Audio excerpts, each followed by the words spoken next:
This is Mayor Ken Tedford, Chairman of the Board of Central Nevada Health District. I'd like to call this meeting to order. If all of you would stand and we'll pledge allegiance to the flag. I pledge allegiance to the flag of the United States of America and to the republic for which it stands, one nation, under God, indivisible, with liberty and justice for all.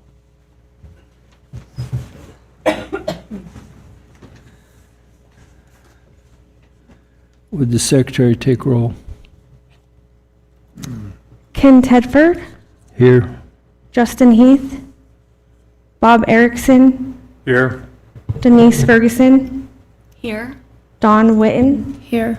Larry Rackley, Here.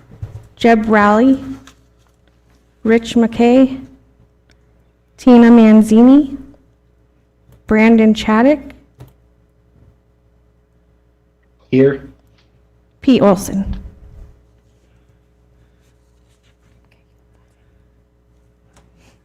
The record should reflect we have 6 members present. We Is do. that your count? Yes. So we have a quorum. We'll go to item 4. Public comment should be general in nature, not relative to any item on the agenda today. Discussion can be held, but no decision can be made. Is there any public comment? Being no public comment today, we'll go to item 5, verification of the posting of the agenda. Has the agenda been posted in compliance with NRS? Amber Edwards, for the record, verifies that the agenda for this meeting was posted on the 4th day of October 2024 between the hours of 3 p.m. and 5 p.m. at all the locations listed on the agenda.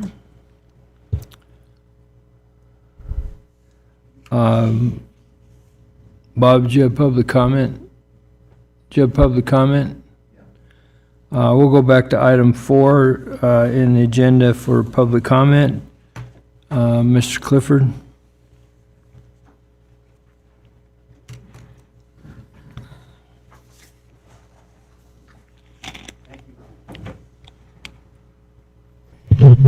Thank you, Mr. Chairman.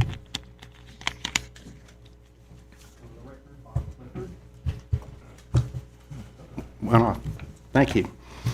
Bob Clifford from Fallon. Mr. Chairman and board members. I got 8 pages of articles for you. And, you know, there's an enormous body of evidence that excess deaths are just out of control. I mean, in certain cohorts, it's, you know, 500%. You can see it in the articles. You won't see any of this in mainstream media. They're covering it up. And then reports of turbo cancers and that type of thing are being censored on social media. And in fact, there's even one article in here about how Facebook has training for how to censor stuff for the pharmaceutical people. And I think censorship's not a real good idea.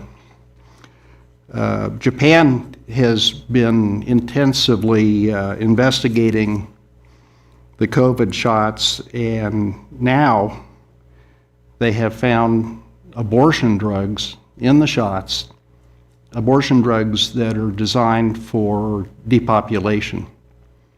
And they are really, really, really upset. And they've told Bill Gates, your days are numbered. They're going for, you know, international criminal prosecution, big time. They call it essentially murder that's been propagated. So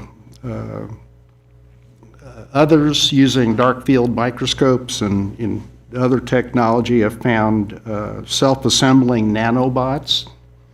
They can actually see these things self-assembling in blood. And they said it's just beyond imagination. It's like ultra super high-tech stuff in this vaccine that is nefarious. And then, you know, you also find out that the doses that were submitted by Pfizer to the FDA for emergency use authorization were not made with the same manufacturing used to manufacture the shots that were distributed. You're not supposed to do things like that. You're supposed to use the same process. It's illegal. CDC data, and you can see the article in there, shows 24-year reduction in life expectancy for a 30-year-old that's gotten 5 shots. That's a big problem, I would think. And 18-year reduction for those with 2 shots, which is where my son is, and that's why I'm working. You know, there's a lot of things you can do that'll negate spike proteins and boost your immunity against cancers and that type of thing. And I'm working, like I'm in the natural products industry, and I'm working with my son, like to try to keep him alive. People are waking out now. Congress is formally asking CDC how many people were killed by the COVID shots. They haven't gotten a response yet. So the turbo cancers are surging because the shots, not only do they have massive amounts of DNA fragments, which cause cancer, 145 times the legal limit, but the shots destroy your immune system, so you get cancer, your body can't fight it. So people just get cancer and die like that. So this is just outrageous, and I would recommend that you cease all involvement with any mRNA shots, COVID shots, any mRNA shots, and unless you want to be accomplice to murder. Thank you very much. Okay, thank you, Bob. Any other public comment? Okay, being none, we'll go to, back to item 6, consideration and possible action concerning the minutes of September 12th, 2024. Chairman, this is Denise Ferguson. For the record, I would like to make an amendment to add Brandon Chaddick as present on the date of September 12th as a committee member. Okay, we have a motion to approve the minutes with the amendment of adding Brandon Chaddick as present as a member of the board on that day on September 12th. Are there any other corrections or additions to those minutes? Being none, I'd entertain a second to that motion as amended. This is Dawn Witten for the record. I'll second that motion. We have a motion, a second, all in favor? Aye. None opposed? Motion carries, and the minutes have been approved. We'll go to item 7A, consideration and possible action concerning approval of the subaward between Immunization Office of Child, Family, and Community Wellness in Central Nevada Health District in the amount of $66,179 to eliminate cases of vaccine-preventable diseases by raising immunization rates through case management under the provisions of perinatal Hep B prevention from 7/1/24 through 6/30/25. Darren Winkleman, Administrator. Mr. Chairman, members of the board, this is a renewing grant, excuse me, that we had from last year.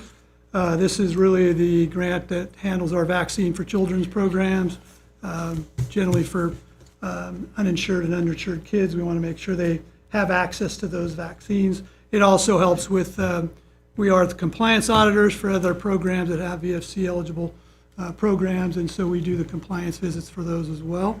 The unfortunate part of this particular grant is it was about, if you recall, last time it was $100,000, this time it's $66,000. We were able to negotiate a little bit to bring some of the scope of work down to this grant from the state, but it is one that slightly got cut for this go around.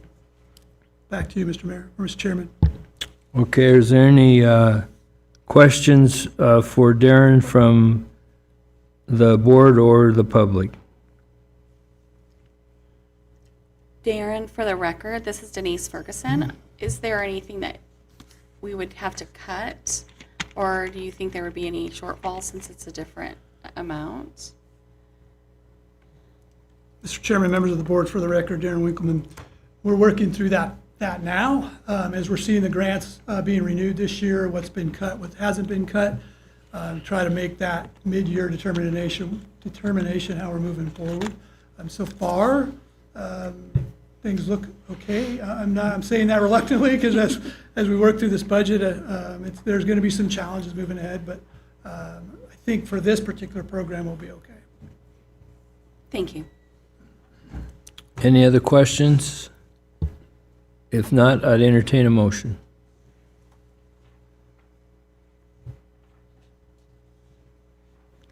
For the record, Larry Rackley, I'll make a motion to approve approval of the subaward between the Immunization Office of Child, Family, and Community Welfare and Central Nevada Health District in amount of $66,179 to eliminate cases of vaccine preventable diseases by raising immunization rates through case management under the provision of parental Hep B prevention from 0/7/1/24 through 6/30/25. Do we have a second? Mr. Chairman, Bob Erickson for the record. I'll second the motion. We have a motion and a second. All in favor? Aye. Any opposed? None opposed, the motion carries. And we'll move forward on that, Darren. We'll go to item 7B. Consideration and possible action concerning approval of the subaward between the Department of Health and Human Services and Central Nevada Health District in the amount of $333,333 to engage community members to identify needs, community desires, and learn their perspective, to increase buy-in and meet each community's desired outcomes between 7/1/24 through 6/30/25. Mr. Winkleman. Mr. Chairman, members of the board, for the record, Darren Winkleman. This is, again, another renewal grant. This was the grant from Fund for a Healthy Nevada, last time for the same amount, $333,000. We're excited to get this grant back. This is really a flexible grant in terms of allows us to do a lot of work. A lot of our grants are tied to specific projects. This one is a little more flexible, we can use throughout the district. So we are excited to get it back. This is one of the grants that the state gave $1 million and they split it equally amongst the districts. And I did find out, not only for this grant cycle, but next going into FY26, that this grant is an ongoing grant, and they're hopeful that it will continue to help some of our sort of funding moving forward. With that, Mr. Chairman, I'll turn it back to you. Any questions of the board or the public on item 7B? Being none, I'd entertain a motion. For the record, this is Denise Ferguson. I'll make a motion for the approval of the subaward between the Department of Health and Human Services and Central Nevada Health District in the amount of $333,333 to engage community members to identify needs, community desires, and learn their perspective to increase buy-in and meet each community's desired outcomes between July 1st, 2024 through June 30th of 2025. Do we have a second to that motion? For the record, Larry Rackley, I'll second that motion. We have a motion, a second. All in favor?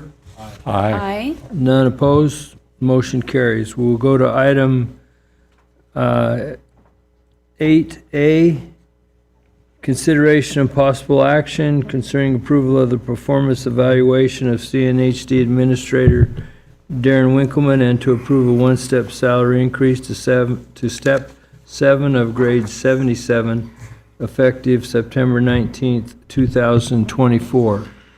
Mr. Chris Spross of Churchill County will handle this agenda item for us. Chris, thank you. Thank you, Mr. Chair, members of the board. Chris Spross, Assistant County Manager and Human Resources Director for Churchill County.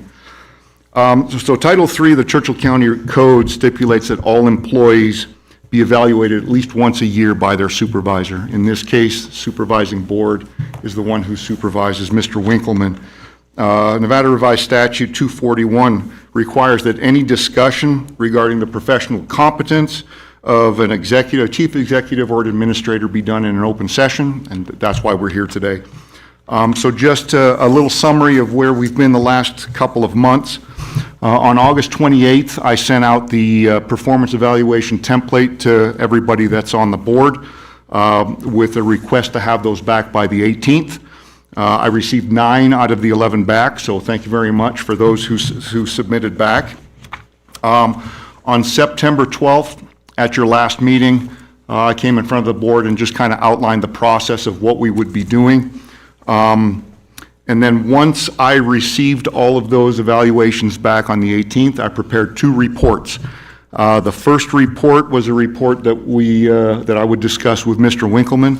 That compiled all of your comments and grades that you gave on the evaluations. They were all anonymous. They were just kind of listed in whatever order they came in.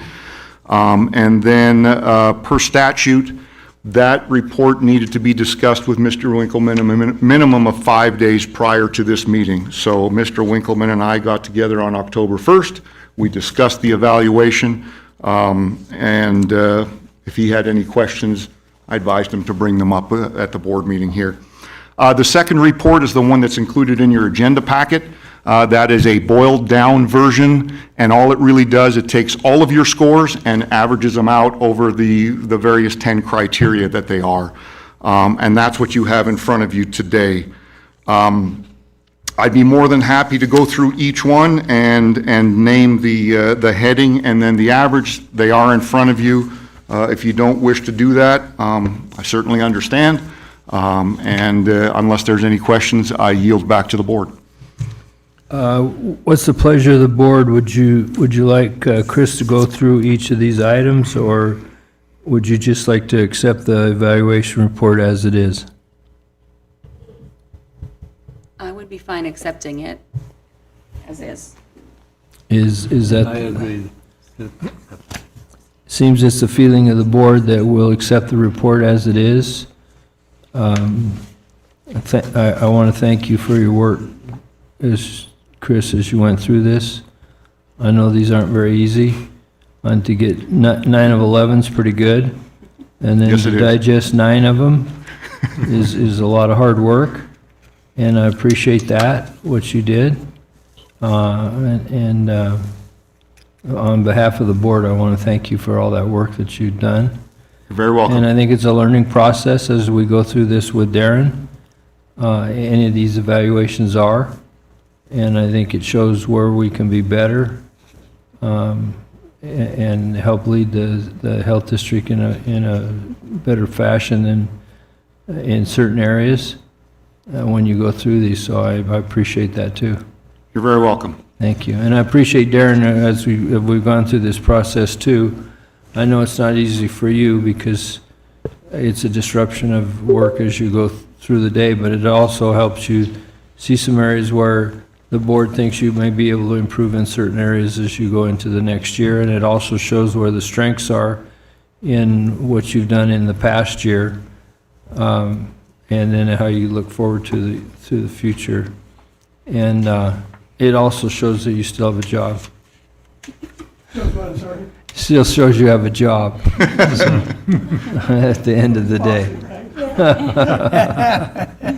So I appreciate that, and I just know these are hard.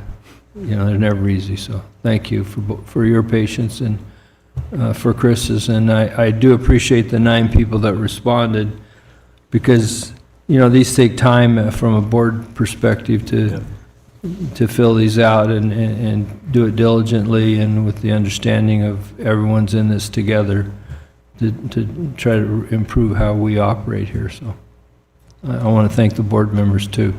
So thank you for your time doing it.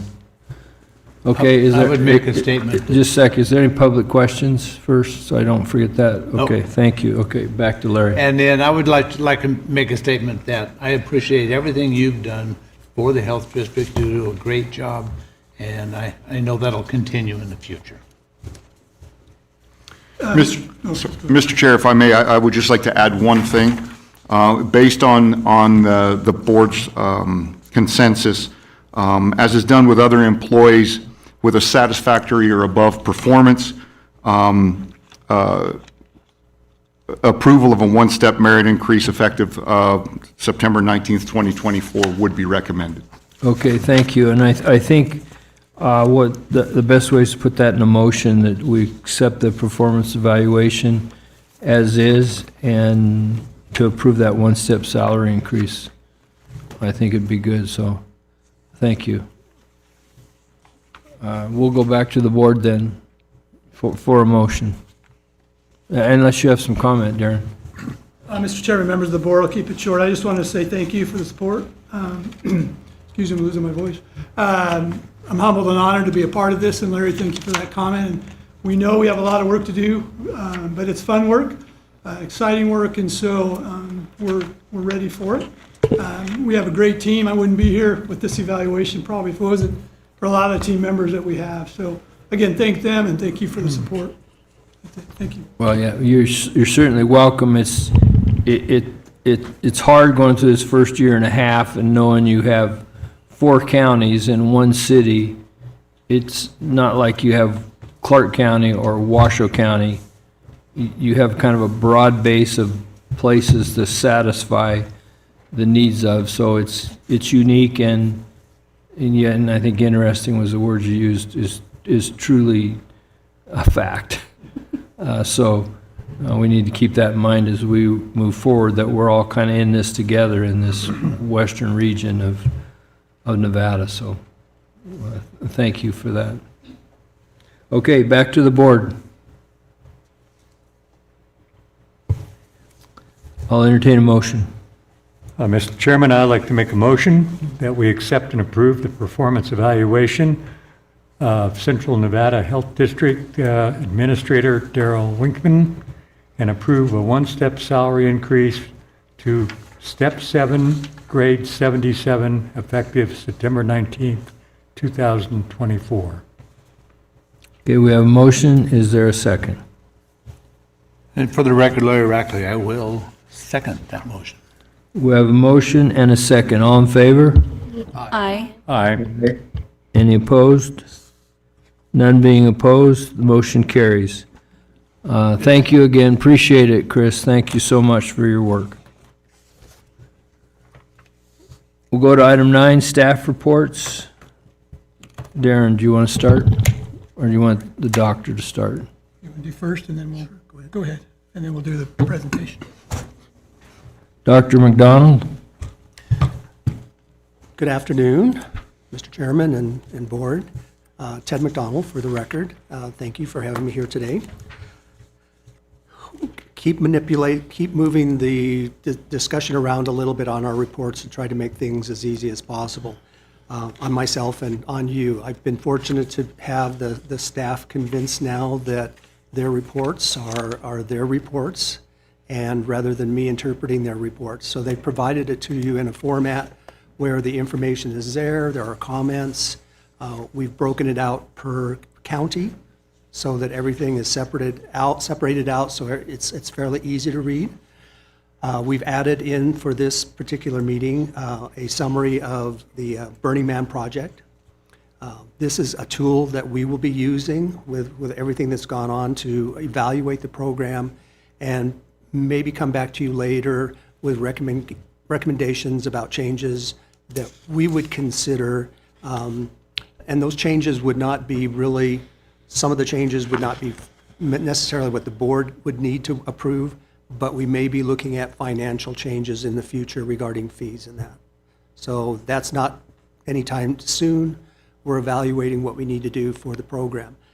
As you read through here, when you start to look at the hours that are put in, the volunteers, it was quite a project and it was very successful. And so for the first year, I'm extremely proud of the team that went out there. because I had no skills for them. I stayed home and gardened, which I appreciate, and kind of watched the shop a little bit. So I am here to answer any questions that you may have. I just finished just got off a webinar for the CDC for preparations for the influenza and COVID season coming up. There's a lot of little intricacies in who's at risk, who should maybe get antiviral medications, but nothing that's earth-shattering for our world. Okay, on these volunteer hours and environmental health specialist hours on Burning Man? On Burning Man? Yes, On these environmental health specialist hours and these volunteer hours, first off, where do these volunteers come from? Mr. Chairman, members of the board, for the record, if I can postpone that question a little bit to answer, because Maria will do a presentation for you right about all Burning Man world. So if we can hold off, she'll answer that during that presentation. Okay, Yeah, I thought that was in Ted's I don't want to report. steal her show.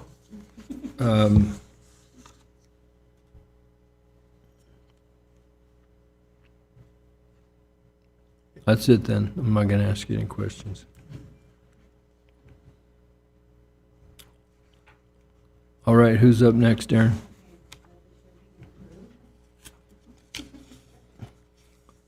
This is separated into counties, so I don't know how. Yeah, I have Burning Man, then Churchill and City of Fallon, Eureka, Mineral, and Pershing. So how's that presentation going? Mr. Chairman, we're going to focus on the Burning Man project. The others are just information. Thank you. The others are just information regarding what we did in each county. Okay, well, then I want to ask some questions about those counties. Can I Okay. do that? Should I do that now? Yeah. Yes. Okay, you were going to dig down on the mental health in those other counties, and the only one that showed any mental health was one other county. The other ones don't have any information at all. So what are we going to do to get information in the other two counties? Mr. Chairman, Ted McDonald, for the record, we have been investigating where the reporting is going. It seems like right now, initially, we've been contacted by Pershing County after bringing this up.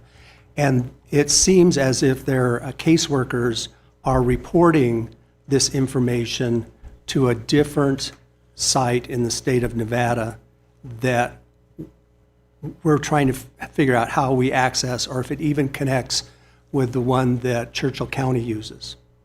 So we're suspecting that what's happening is the counties are reporting, because we do get some information, and we're not quite sure how it's bleeding by these two separate systems, or if there are two separate systems.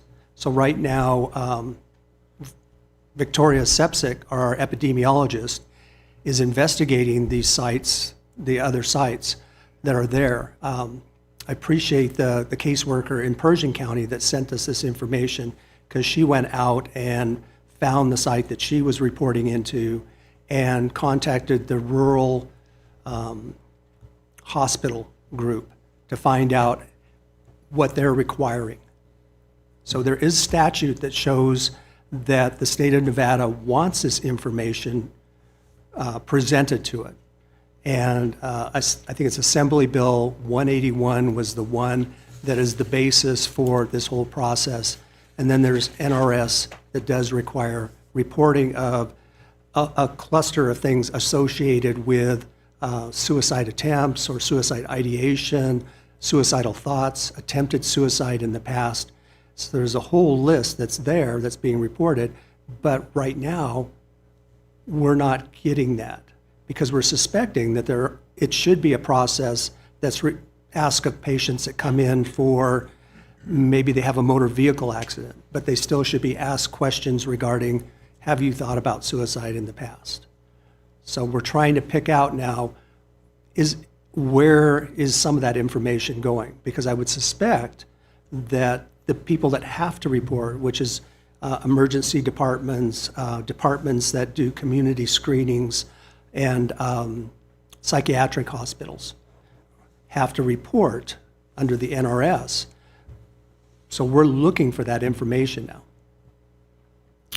Well, I'd like to get to apples and apples at some point here, not apples and oranges and whatever else, where the information we get is comparable in each county, not incomparable. And so we're on 30 days now, knowing we have the wrong information.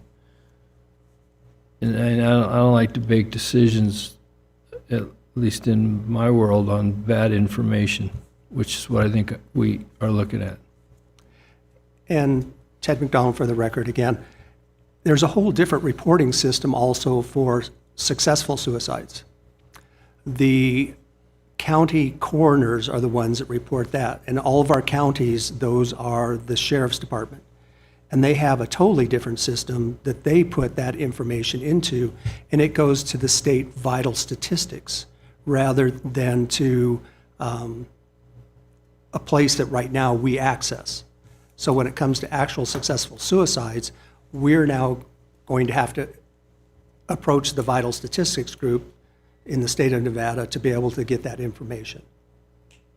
So we're also working on being able to provide that information also. And I had a meeting with the sheriff here in Churchill County to verify that and determine what sort of process it is.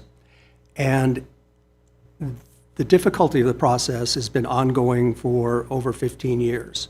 The changes that they make in the reporting, the computer reporting system, are difficult for laymen to really understand how to put the information in there. And then once you have the information in there and it's accepted, and it turns out that it's wrong, they're finding that it's hard to get new information in there. It's harder to do that than, so it's a very confusing system. And Sheriff Hickox here in town told me that in working with the sheriffs in the other counties, they see the same process, but all 4 counties are dedicated to get the right information in a timely manner. And there are some things that are put up in front of them, like time barriers. Like you have to have this information done within 10 working days. It makes it even more difficult, and there's the training that they receive, there's training available, but the impression that I received from talking with him is the only way that you get training is by doing it for years at a time before you really understand what you're doing. All that being said, these numbers are incorrect because there's some suicides that are being reported. I don't want to continue this. I want to get on to Burning Man, but these numbers are not the same. Everybody ought to just say 0 then. In every county and in the city, they all should say 0 until we know the numbers are somewhat comparable from county to county. Do we know what the problem is? Or else we just go by the state numbers that talk about mental health, that they're pulling out from somewhere. I don't want to belabor this. Let's move on to Burning Man. Maria, would you cover Burning Man? Hi, everybody. Good afternoon. This is Maria Menjivar for the record. Happy to start Burning Man. Okay, so let's see. So I'll start with a little bit of a background and history. I won't necessarily go into the report, the 6-page report, but we'll touch on the surface. So Black Rock City, it's located north of Reno, 15 miles from Gerlach, and it's on the playa of Black Rock Desert. National Conservation Area. It has a grid of 1,113.9 acres. Burning Man this year was open to ticket holders starting the 25th of August through the 2nd of September. The population peaked at 69,141 people on the day of the burn, which was August 31st. That was a maximum. It sounded like last year there was a little bit more people than that. When we were there, there was approximately 1,700 porta potties on site.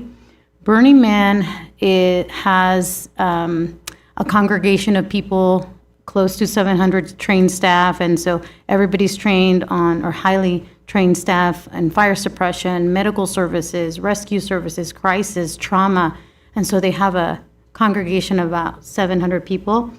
And Burning Man themselves, they refer to what we would call operators, temporary booth vendors, participants. So I want to make sure that I stated that. So this is the layout of the grid of what Black Rock City becomes after they build it. It technically takes around 3 weeks to build. That width is growing, and so each year, that outer layer, that outermost layer they add another grid and add another grid. So today, we're talking about a 1.5 miles to 2 miles of diameter So for Burning Man. they come this way. Yes, out, They don't further close- out. they don't close it Right, in. no, it comes further out, correct. And so that pentagon keeps expanding as they build out the grid. Mhm. Yeah. Okay, next. Thank you. So, Burning Man is required to have a temporary mass gathering permit, and why? Because they have no fewer than 500 people that operate or reasonably are expected to be there on a daily basis and operate for more than 3 days, and it takes place at a specific location that lacks permanent facilities and fixtures that are specifically assembled. So they are required to post the permit, they are required to submit documentation that we provide to them to complete for us in order for us to be able to approve their permit. And by statute, we are required to perform that health inspection as a local health authority now. Next slide. Okay, so why do we need an environmental health presence at Burning Man? Why can't anybody just do the inspection, right? Fire department, building, somebody? But you need environmental health because environmental health are the licensed personnel that safeguard and uphold the responsibilities under the statute of an environmental health specialist and are the only entity who are able to execute the inspections on behalf of the local health authority. Okay, next. So what do we check? Where are we out there? Environmental health specialists are out there to be able to look at that food service, temporary food establishment setup. We look at the waste management protocols. We review those in advance, but we also make sure that the execution and operation are being done by permitted operators, both water truck and pumper truck, and that they're operating safely. We also take a look at hand washing facilities. So that's interesting because Burning Man did get a waiver. So they're allowed to have sanitizers in lieu of hand washing. And this is a waiver that they got from the state of Nevada. So we went ahead and adopted that and continued that allowance on behalf of the state. And we also take a look at dust abatement protocols. So we monitor that non-potable water trucks meet the posting requirements. And you'll see later on in this PowerPoint why. Continue. So the Burning Man team in action, see us in action. We brought some pictures. Now these pictures are PC, right? They're all nice pictures. If you wanted some incriminating pictures, we have plenty of those. We just didn't want to offend anybody. So this is, we were in traffic. Yep, we got traffic on our way up to Burning Man, and that's a line of traffic. One of the septic pumper trucks derailed, and so it was off on its side, so sewage spilled out, and we had to wait for the cleanup. That was us. So that was us when we arrived. We couldn't see a thing past the front of our hood, so we had to wait for a while to be able to get parked. And where are the signs? Where's the parking? How can you even see? It's not visible. The visibility was terrible. It was windy. So anyway, whiteout conditions, and that's when we arrived. And next slide.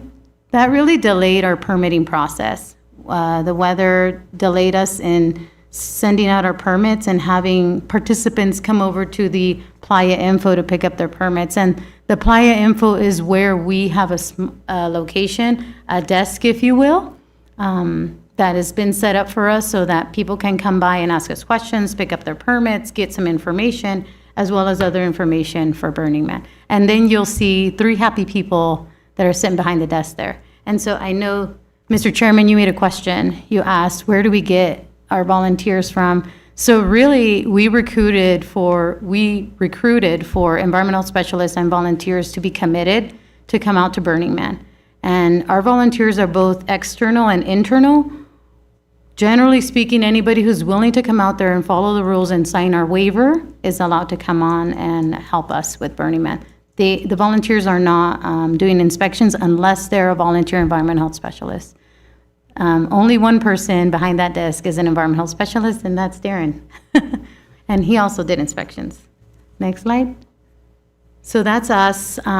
Sharon, who's our public health preparedness planner, we're so fortunate. She has a dual role. She's also an environmental specialist. So she was performing pumper truck inspections as well as water truck inspections. So that specifically is a picture of Sharon doing a water truck inspection. That's the United Site Services. So they line it up for us. They'll line up about 50 trucks, and we'll do an inspection of each one. But if we can't catch them all, we'll drive around and see if we can catch them. Otherwise, we go specifically to their campsite or camp location to perform inspections of water trucks or pumper trucks. Yep. Next slide. Feel free to ask me any questions if you have any. I know I talk a little quickly. Here's a picture of the team. So we have volunteers, inspectors. Darren's inspecting this location at this picture that you can see to your right. And then to your left, you'll see 3 volunteers and 1 inspector. So Sharon is the person with the coverage on her head, and then we have 3 volunteers that are assisting. We're all observing. This is us observing how to perform the inspection. And then you'll see the conditions. So you can see just from that picture, the tents are, makeshift. And in this specific case, the floor tarp didn't extend all the way out. So there's some nuances and opportunities for change, certainly, improvements. Next slide. So the good. There was some good. There was a lot of participants that were doing a great job, my gosh, and you almost thought you were in a restaurant. So let's see some of that good. Refrigerators. So there was power sources that are available, and so they had a refrigeration unit. Organization is great. Then you have another picture to the right where it's showing that there's a warewashing facility. It's not even a station, it's a warewashing facility. You have burner, a tarp of some sort, then you have a structure, and everything is organized in this picture. And they're wearing gloves because they're holding up the refrigerator. Next slide. So in this other camp location or temporary food establishment, there's a canopy. You have more organization. Stuff that's on the ground is already enclosed. Stuff off the ground involves a little bit of dry food supply. And then you have a counter space. That's a stainless steel table that somebody brought out there to prep food. Yep. And there's a tarp, and it's fully enclosed, and there's a light source. Next slide. And so, of course, with the good, there is always bad or opportunities to change. So this is why. This is why we monitor dust control, because you can see from that picture, and it's not the best picture. Tried my best to clarify it a little bit, but I wanted to be sensitive to the picture and the people in it. So you can see these are trucks that are specific for non-potable water, and it's labeled on the truck, non-potable water. These are purely and merely for dust control, and so they start spraying the ground, and people line up behind them and start bathing. Can't have that. So whenever that happens... It's the local shower. Yeah. Yes, maybe. So we work with our pumper truck operators, our non-potable truck operators with Black Rock City to let them know, hey, if this is happening, or if you look in your rearview mirror and people start lining up, please just shut off the water. Do us a favor and then continue off on another route. Next picture. And then the bad. So a little bit more bad. We saw this a lot. Uncovered, ready-to-eat food, potentially hazardous food. So there's tomatoes, there's lettuce, there's cheese, tongs inside of the container, but no overhead. Temperature is just abused. And then you have defrosting and cooling out in the open and in the environment. And it was hot that day because I did that inspection specifically. Yep, so that's some of the bad. Next slide. And then some more bad. Defrosting and cooling seems to be kind of a big issue. So they will do great commercial wrapping, batch cooking, and then they'll do sous vide, and then they'll get there, and then they think that if they lay it out on the back of their trailer, it's okay to cool. So as you can see, there's 6, 7 batches of chicken. So that's curry chicken that's been cooked and cooled, and now it's sitting out so that it can defrost because it was frozen when it arrived. That's on the left. And then on the right, you'll see a picture. So this gentleman, he's like, I've been here for over 20 years, sweetie, and I've been doing it the same way. And so I'm just like, you've been doing it wrong for 20 years. There's a lot going on in that picture. It's hard to capture because it's so dynamic and spontaneous and things are moving around so quickly. So his hands, when I got there, he didn't have any gloves on, and I think you can see it a little bit from the picture, but they're just covered in dough. I mean, he is making dumplings, and his hands are just, it's caked on. So you have all the dough inside the fingernails and in between, and then you have dough in the mixer, and then dough on the surface, and it's on the filter grate, on the deep fryer, and it's just messy situation. Lots of opportunities for improvement, and then no coverage, and then he's separating his fryer from the public with a wooden structure, which is flammable. Opportunities for improvement, lots of opportunities. Next slide. So what are results being there at Burning Man? We did receive an award, which I brought here. One of the participants, or Burning Man organization, gave us an award because we were doing a great job and a great service to Burning Man, being there. Just the presence of Central Nevada Health District, providing this sanitary measure and safety controls to the area. So this is our award. Let me see the award. I didn't. Yes, I'm going to bring that over, and then I'll also bring over this here. This is our one here. Let me bring that up. Oh, thanks, Darren. Thank you. So it's a recognition, and you'll see at the bottom of that award, it does mention it's like 100 and something number out of so many numbers. So there's only so many of those that are handed out.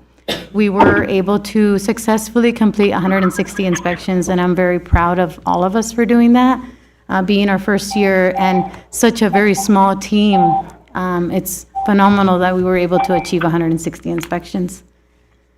We did a lot of outreach and partnerships. I feel that we built our partnerships out there with Black Rock City, with BLM, and a lot of the participants out there. And then we were able to receive daily medical statistics. This is the last statistic that we received from Burning Man that encompasses all of the numbers of every single different type of complaint that came in. So if you look at nausea, vomiting, and diarrhea, which is about the 6th one up from below, there was 117 complaints of nausea, vomiting, and diarrhea. We didn't receive any complaints with regards to specifically targeted foodborne illness or communicable disease while we were out there.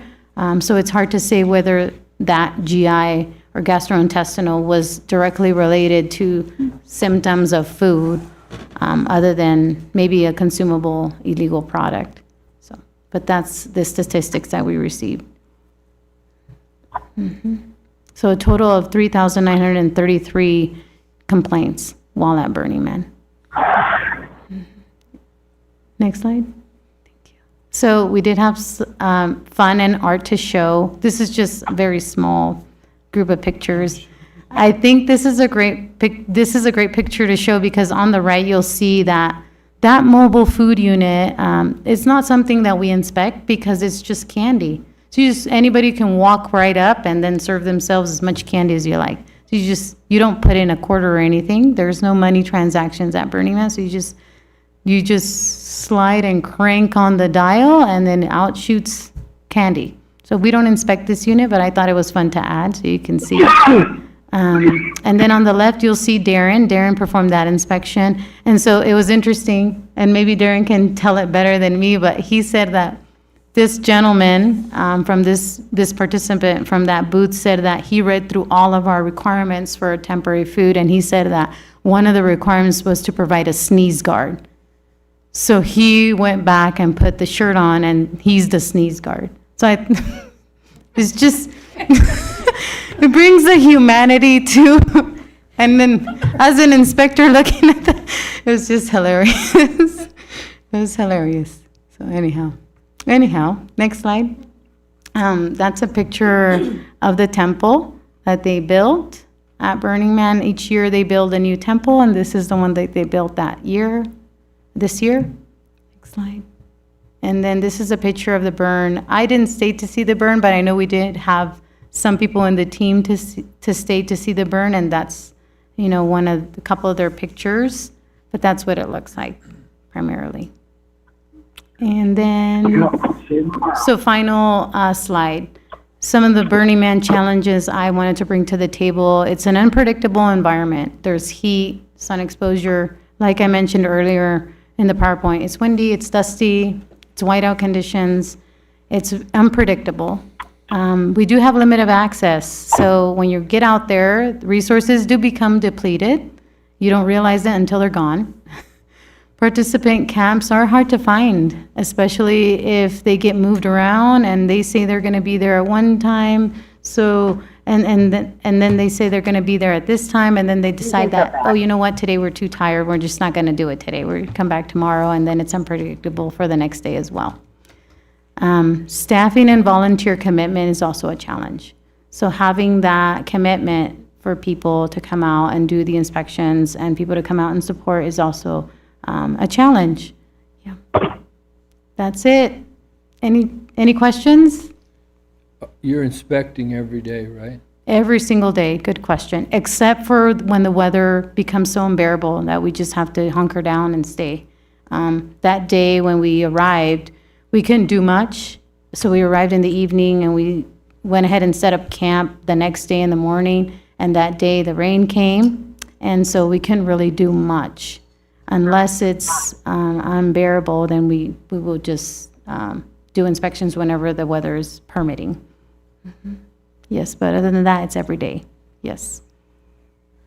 Including evening. So moving into this year, 2025, the approach is to be able to capture a lot of the high-risk temporary food booths and the larger camps, because they're serving camps of 300 or more people.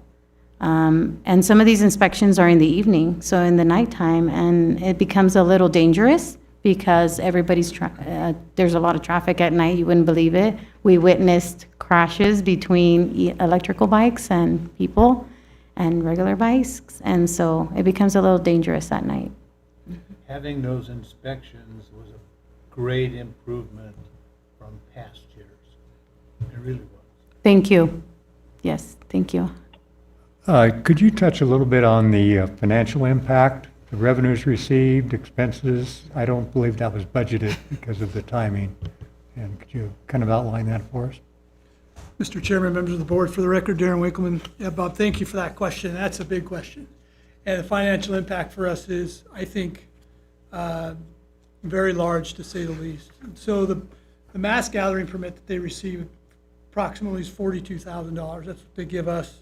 That's based on the number of people as they peak and come down. The inspections are on our current fee schedule, so each individual person that needs a permit, that's $50.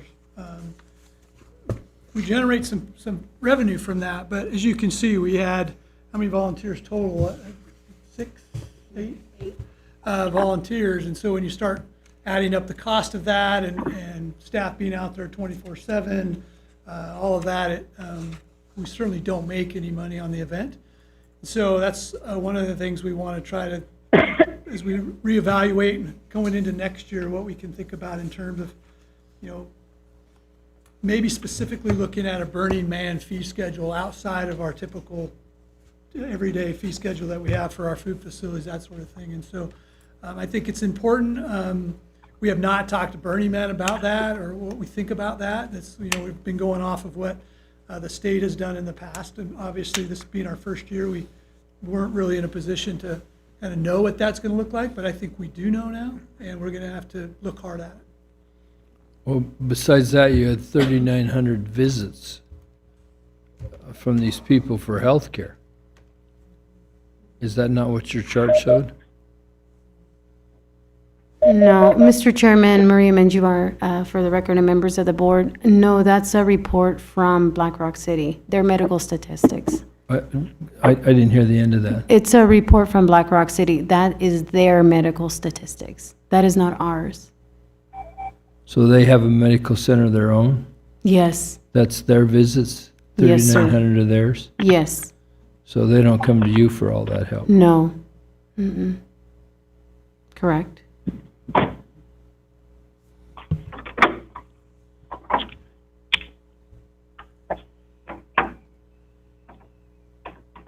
Yeah, Mr. Chairman, members of the board, I would just like to thank Maria and the team, again, putting this thing together. And I'll be really honest, you really can't understand what's out there until you're out there. I mean, it is so overwhelming when you see, 70,000 people. You think, oh, it can't be that bad, right? It's a massive, massive undertaking. And on everyone's side, the Burning Man side, and all of the, every BLM and all the agencies that are involved. But in all honesty, I think like I said, we really need to look hard about how we're initiating those inspections and what we're doing and how we're doing it.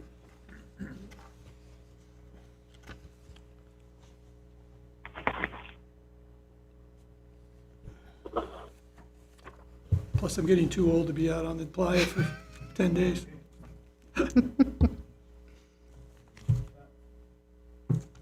Fallon's 4 square miles, and if you were to put 70,000 people in this 4 square mile area,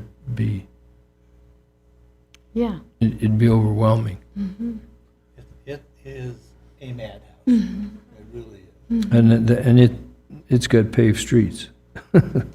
So, I mean, to put it out on dirt would be,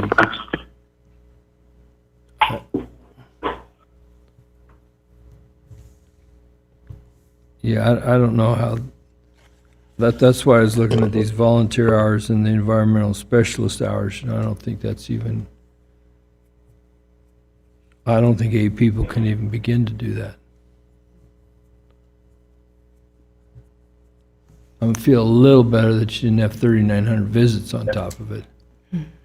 But I still don't think you can, Maria Menjivar, for the record, members of the board, and Mr. Chairman, we are doing calculations effectively, and so we did that SWOT analysis, and we've come back, and I've had conversations with Darren about that. We're trying to be able to trying to see if we can use the FDA Retail Food Program Standards model. And so this model talks about a ratio between an inspector and an establishment. However, the model is specifically built for annual establishments. So I'm reaching out to our retail program specialist, the state one, his name is David Ingelskirchen, trying to see if we can build a model or a formula that is inspector to temporary food establishment. It's a unique situation. It's different. I believe there should be something out there because Southern Nevada, Las Vegas has massive events. So does Northern Nevada. So there should be a formula out there to be able to depict an inspector to establishment ratio, but it fluctuates. That's the only unknown. It keeps fluctuating each year. But yes, I agree. 8 staff is not enough, and we need backup. We need succession planning, and we need rotation. It was a lot, but we did a great job. I actually think, well, no, I think you guys did an awesome job, but I think that 3,900 visits could be cut down too with some of those illnesses that were on that chart with just more sanitary facilities. I mean, some of those illnesses are directly related to Some showers? how you eat and how you bathe and how you, take care of Yeah. yourself. Yeah. Any more questions? All right, any questions for Maria? If not, thank you. Anything more from staff on? Okay, nothing you. more from staff. Go to public comment. Is there any public comment? Being none, we'll go to item 11. Nothing more, we stand adjourned. Thank you all for coming today, appreciate it. And thank you for your patience in this longer meeting. We drive carefully.